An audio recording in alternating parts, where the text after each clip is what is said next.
Hey everyone, Matt from Close on Books here. Welcome to fall. We made it.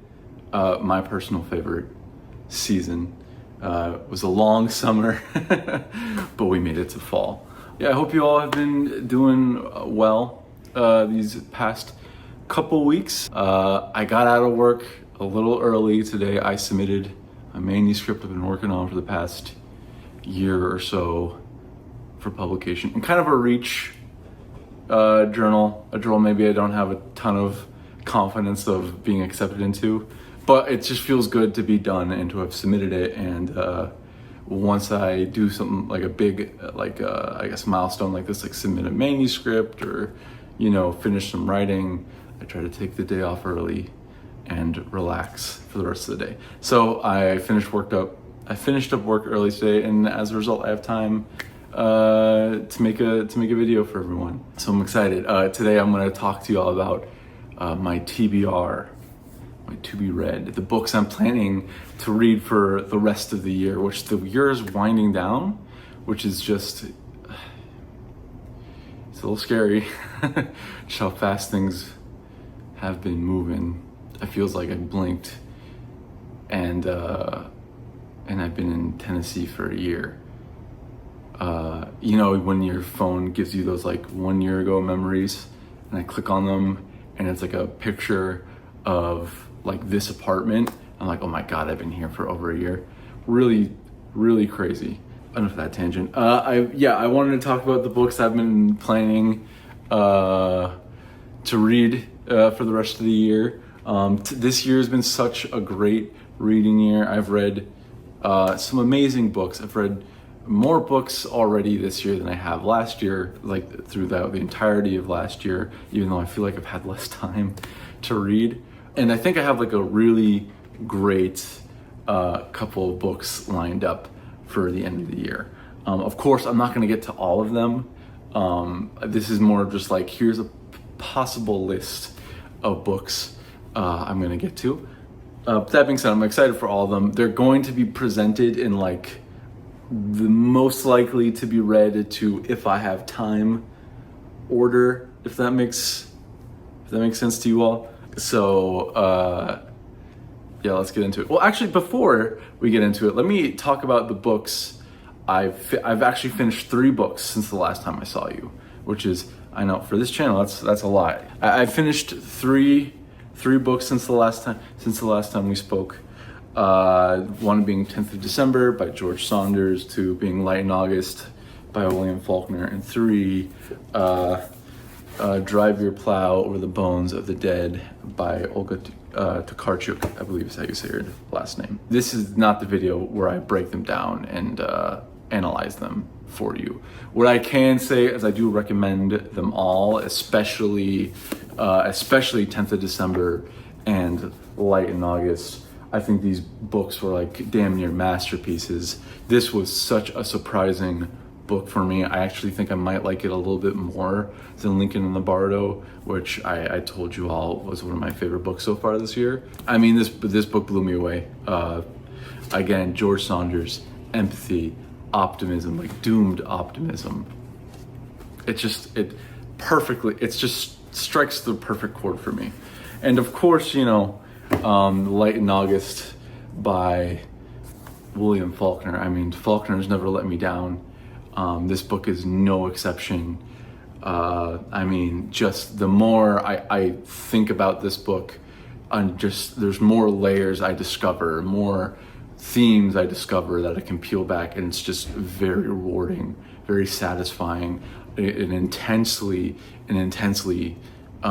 thoughtful book. I have 1 or 2 qualms about it, which maybe when I end up talking about this in a main video, I will bring up, but just an amazing book. Like, I can't recommend this book enough. I mean, what I will say about it is that if you're a person who feels like there are like 2 irreconcilable sides in your brain, or like 2 competing ambitions in your brain, or maybe even like doomed inheritances in your brain, always battling, and adherence to one leads to resentment from the other, this book will this book will resonate with you.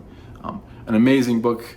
Faulkner has never let me down. I mean, it's just every book I read from him is just a mind expanding experience. So 100% recommend this. The last book I read was Drive Your Plow Over the Bones of the Dead by Olga Tokarczuk, I believe. This one wasn't for me, if I'm honest. I don't think it was a bad book at all. And I think that actually a lot of my viewers will probably really enjoy this book. It wasn't for me, and I'll break down why eventually when I talk about these books in a bigger video, maybe next week or the week after, I don't know, whenever I get around to it. I think it's good for the spooky season. I think it's a cool book. It didn't work for me personally. Anyway, that's all about the books I've read recently, which three is a lot. Okay, so I want to start with the book that I have been looking forward to all year. More than all year, I've been waiting to read this book for a number of years. Maybe I've been a little too intimidated to start, but I am just glad to say that it's going to be my next reading project. Probably the rest of the year will be dedicated to reading this book very deeply. So that book is Mason and Dixon by Thomas Pynchon. This is a book I have been, it's a book that I've been looking forward to reading for many years. Thomas Pynchon, this will be my second Pynchon. What I've read from him so far, of like The Crying of Lot 49, I loved it. It was one of my honorable mentions for last year. And I remember thinking my only qualm with it was I wish it was longer. I wish there was more to digest. I wish I could have kept going with these characters. And well, this is certainly a longer book. But what really excites me about this book is one, the prose style. He spent a lot of time mastering this 18th century prose, and this first page of this book, specifically the first, there we go.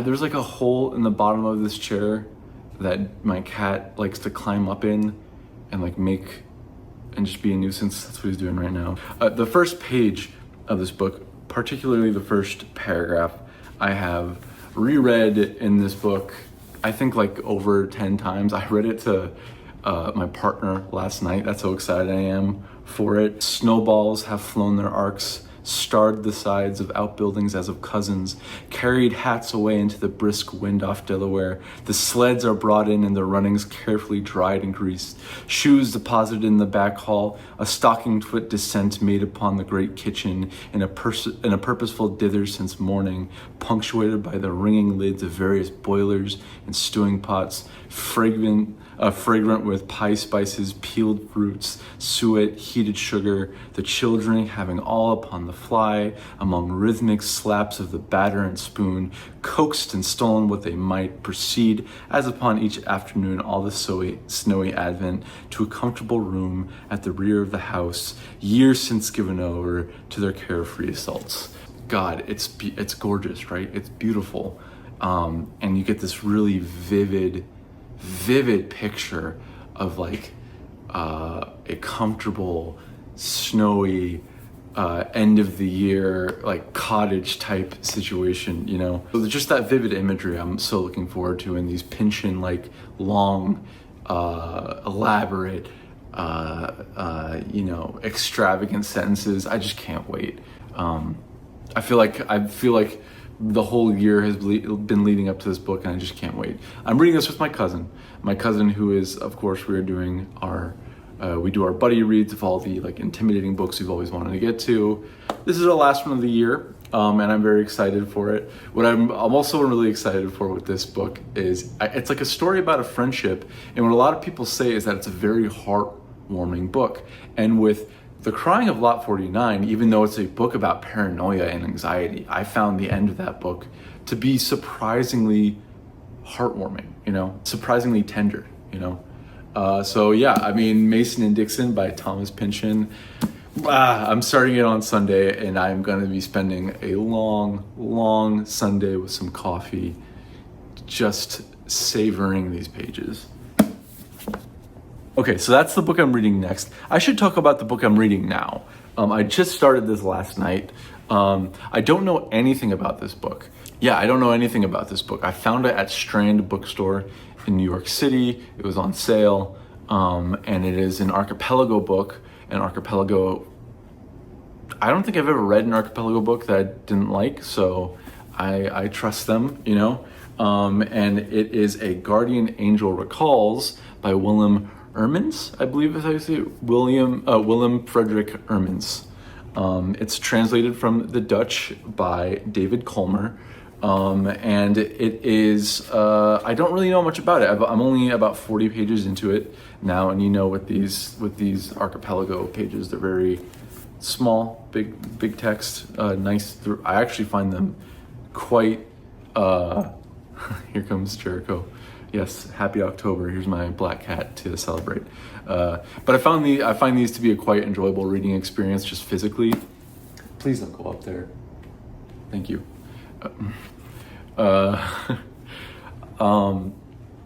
It's about a prosecutor. I believe how you say it in English is Albrecht. I watched a video on how to pronounce his name, and it was, and I don't have the skill set. It's like Albert, something like that. Please forgive my pronunciation. But he's a public prosecutor, and it is told from the perspective of his guardian angel. Like, his guardian angel is narrating the book. And immediately what strikes me about this book is that the guardian angel has access to Albrecht's, his thoughts. But you get to see Albrecht's actions and what he says to other people, and there's just a stark difference between the thoughts that the guardian angel is recalling for you versus what Albrecht is presenting to the world. So there is kind of this dual identity thing going on with Albrecht, which I think is very interesting. Also, it also takes place on the night before the German invasion of Holland in 1940. So there's this like really palpable sense of foreboding, and Albrecht is a lot of the times looking at the soldiers, thinking to themselves, like, if Germany comes, there's nothing we can do. This is all performative, and it kind of mirrors this performative personality he puts on versus who he actually is versus what he's presenting to the world. So that's what I've gotten in 35 pages. I'm gonna break into this more today. I'm probably gonna read a whole bunch of this tonight. And yeah, Archipelago never steers me wrong. So this is the next book, or the book I'm currently reading, that will be read alongside Mason and Dixon and Lives in Sorcery by Elisa Morante, which is like my bedtime book. Once I'm finished with The Guardian Angel Recalls, I am going to read Woman Running in the Mountains by Yuko Tsushima. This is, an NYRB classic that I picked up during the Women in Translation Month sale. And I posted that I picked this book up on my Instagram. If you want to follow me on Instagram, I'll put the link in the description. I'm maybe a little bit more active on there. Well, I'm definitely more active on there. And I post a lot more of what I'm reading and passages and stuff like that. But I posted this on my Instagram stories, and the great booktuber, poet, Bren Booth Jones, who I'm sure you're all familiar with, who makes, really thoughtful, very eloquent videos on literature. He has seemingly read everything. He's just a great dude. He messaged me and he was like, oh, that's a great book. Tsushima is, what he said, the words he used were quiet brilliance, which, that sounds beautiful.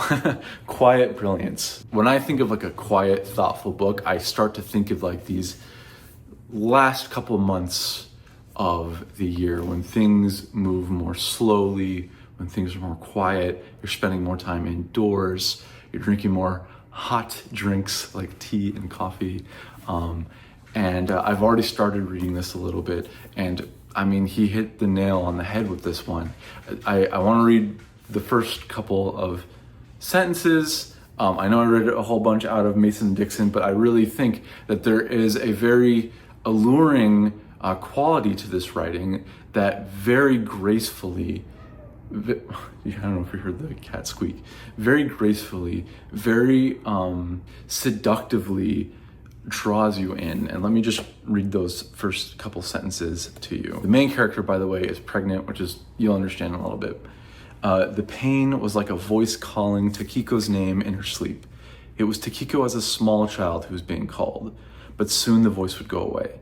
This one impression wavered like a pleasant dream inside her sleeping body. Gradually, though, the voice drew nearer. Her belly began to tremble a little in response. I don't want to wake up. There's no reason to wake up. With this thought, she opened her eyes. It just immediately pulls you in, draws you in, and brings you into this very intimate experience. So this is the book I'm going to commit to as soon as I finish Guardian Angel Recalls. I can't wait. I just can't wait. I mean, from what I see, that Yuko Tsushima is very prolific, but this is one of her more well-known, more highly praised novels, and I'm excited to get into some more Japanese literature. So yes, that's Women Running in the Mountains by Yuko Tsushima. Let me know if you've read it. Let me know what you think. So these next two books are from the same author. Which one should I start with? I'll start with the one I'm definitely going to read. So I am going to read A Room of One's Own by Virginia Woolf, some of her nonfiction.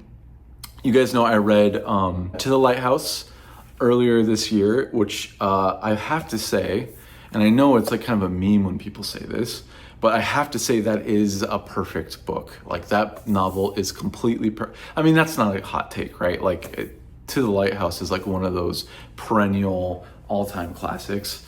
But man, that book is just so amazing. And as a result, I've had this like voracious appetite for more Virginia Woolf. I don't know if you guys saw, but there was an unpublished manuscript uncovered by Virginia Woolf, I think a couple of weeks back. That's going to be published soon. I'm very excited for that. But I'm going to read some of her nonfiction. I'm very excited for this. My cousin bought me this book. Very, very kind of him. And it's only like 80 pages. So my plan here is to, one of these weekends, wake up early, make some coffee, and just blow through it. I can't wait. From a brain like Virginia Woolf, I'll read anything, honestly. Nonfiction, fiction, poetry, whatever it is, I am there for it. And to build off of that, the other more difficult, more deep read book I'm planning on and hopefully can get to before the end of the year is Mrs. Dalloway by Virginia Woolf. This is the centennial version from NYRB Books. I got it on sale, which is very exciting, but apparently there's some additional passages in this version that were left out of the original copy. And it's 100 years old. Like, the book was published 100 years ago. I can only read it on its 100th anniversary one time, so I'm gonna try to do that.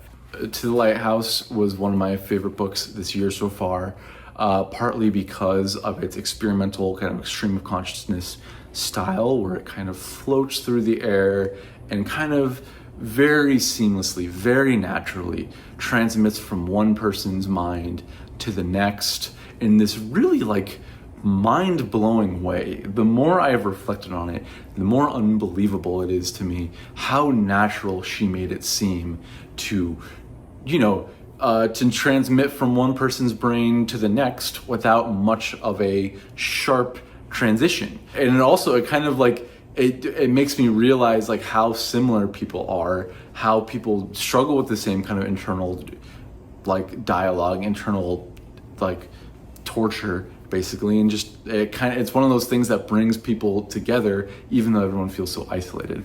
Anyway, amazing book. And this, from what I understand, is the stream of consciousness, maybe a little bit more experimental, maybe a little bit more difficult, and much more insular, much more like Faulkner style stream of conscious where it comes directly from one brain and it stays within one brain. I am expecting this to be a 5-star read, just because like To the Lighthouse was like a 6-star read. So yeah, I'm so excited. Virginia Woolf, I think she's becoming one of my favorite authors for sure.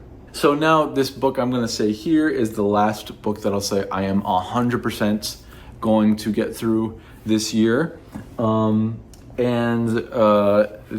is When We Cease to Understand the World by Benjamin Labatut. But just a funny story about this cover here is, this is the cover actually of this book, is the first thing that drew me towards it. And the reason is, and I'll give you 1 second.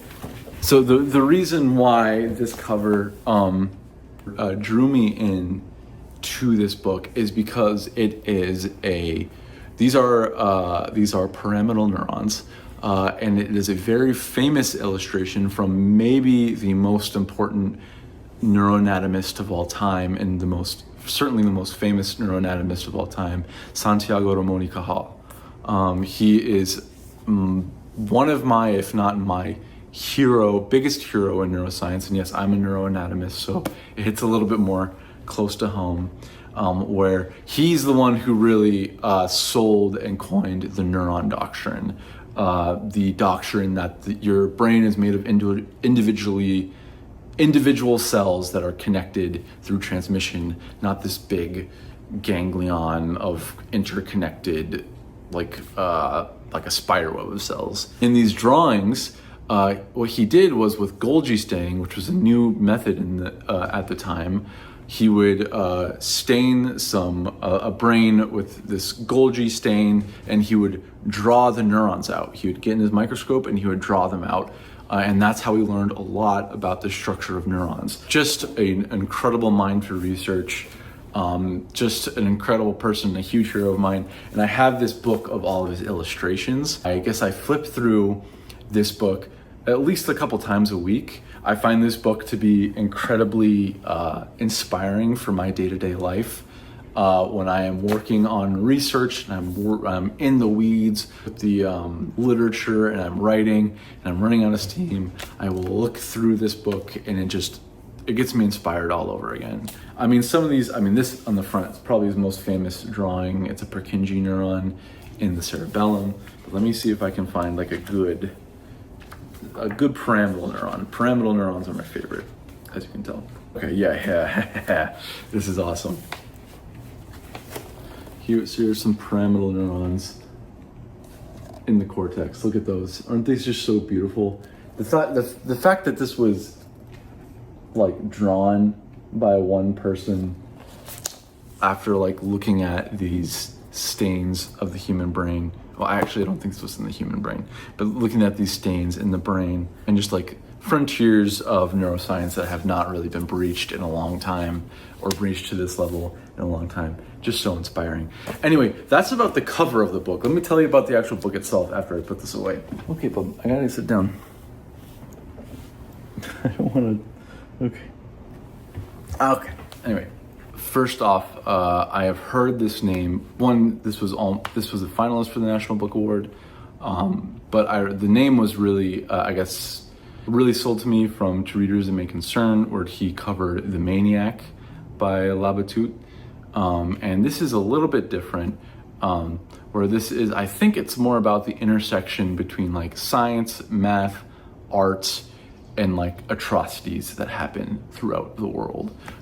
And really the first couple pages of this book are a total trip. Like, it's not really anything like I've read before. It reads like almost like a nonfiction book. And I'm not sure how much of it is fiction, how much isn't nonfiction. It was in the fiction section of the bookstore I got it out. You know, as I've read more and more, I'm really looking for these more unique reading experiences. And this struck me as one of those books that could give that to me. So that's When We Cease to Understand the World by Benjamin Labatut, or Benjamin Labatut. I'll look it up after this. Okay, after that, this one, if I read it, it's gonna be in the next couple weeks or so, because it's a little bit more of a spooky season book, and that's Annihilation by Jeff Vandermeer. I know this is like a fan favorite. I know this, like, it's a sci-fi book, which isn't typically my wheelhouse, but people love this book. And I love the movie. The movie is amazing. So hopefully the book can hold up. I've heard that it's creepy. I've heard that it's spooky, and I've heard that it's thoughtful. I heard that it's a very thoughtful, thought-provoking book. And again, I loved the movie, so I'm excited to get to it if I have time. This is definitely a spooky season book. So if it's like mid-November and I haven't gotten to it yet, I probably won't read it this year at least, or maybe I will. Who knows? Some sci-fi on the channel. Isn't that fun? Isn't that exciting? Okay, this one I actually am going to read this year, I promise. And earlier in the year, let me pull this up. Oh, this might be annoying to do though. Sorry, I've like double stacked my books because I have too many and not enough space. I tried early in the year to read Reasons and Persons by Derek Parfit. I need to read more philosophy before I can do this. Not so much because he doesn't give you the information to follow along if you're not familiar. It's more, I need more practice reading philosophy to fully appreciate this book. It's a book I'm like so interested in, and I really do want to read it. I think I just need more practice reading like these philosophical arguments, you know, and how they stack upon each other so heavily.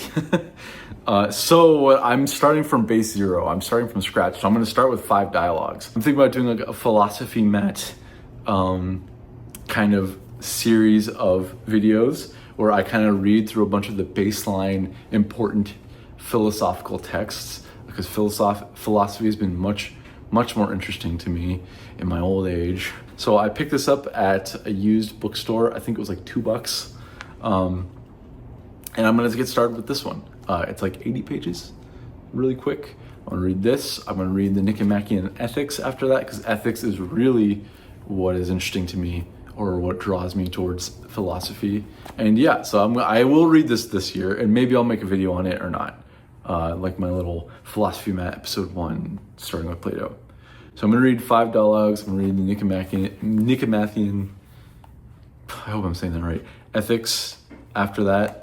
And then I will take y'all along, maybe, this syllabus I'm following, with the final stage maybe being Reasons and Persons. Okay, the last 2 books I'm gonna get through right now, and it started with The Wind-Up Bird Chronicle by Haruki Murakami.